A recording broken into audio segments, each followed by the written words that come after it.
আসসালামু আলাইকুম রহমতুল্লাহ। গল্পের নাম সত্যের আলো।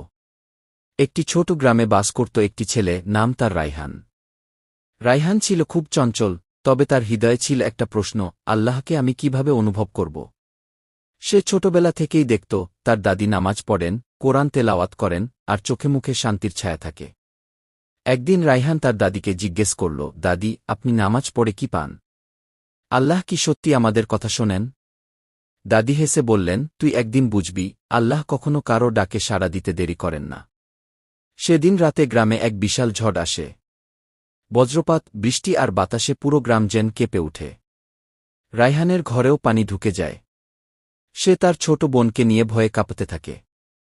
তখন সে চোখ বন্ধ করে কাঁপা কাঁপা কণ্ঠে বলে, আল্লাহ, আমাদের রক্ষা করো।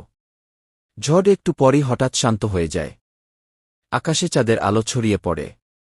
রায়হান জানালার কাছে গিয়ে দেখে তার দাদি বাইরে দাঁড়িয়ে নামাজ পড়ছেন, চোখে পানি আর ঠোঁটে দোয়া।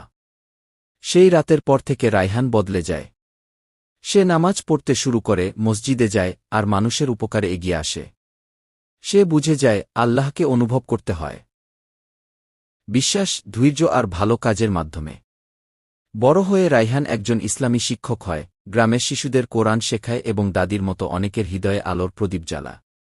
গল্পের শিক্ষণীয় দিক: আল্লাহর উপর বিশ্বাস রাখলে কঠিন সময়েও শান্তি পাওয়া যায়। নামাজ ও দোয়া হল মুমিনের শক্তি। ভিডিওটি ভালো লাগলে একটি লাইক, কমেন্ট, শেয়ার করে দিবেন। আপনার একটি শেয়ার অন্য মুসলিম ভাইবোন বা অন্য ধর্মের ভাই বোন দেখার সুযোগ পাবে। চ্যানেলটি সাবস্ক্রাইবার করে দিবেন। সবাইকে ধন্যবাদ। আল্লাহ হাফেজ।